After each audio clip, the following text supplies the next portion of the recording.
Assalomu alaykum. Kanalimizga xush kelibsiz. Siz bilan eng so'nggi sport yangiliklarini yetkazib beruvchi FIFA 90+ kanali.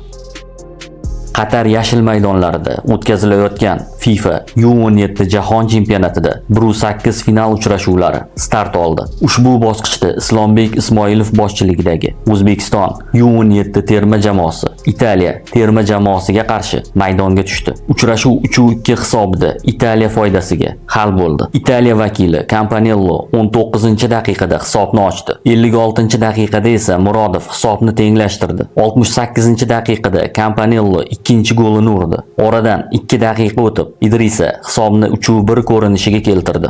Uchrashuv so'ngida hakam tomonidan qo'shib berilgan daqiqalarda Azizbek Erinbetov hisobni 3-2 ko'rinishiga keltirdi. Shu tariqa o'smirlarimiz o'z yurishini 1-8 finalda yakunladi. Nima bo'lgan taqdirda ham bosh murabbiy Islombek Ismoilovga va barcha terma jamoa a'zolariga rahmat aytib qolamiz va kelgusida yuqori natijalarni qo'lga kiritishliklarini tilab qolamiz.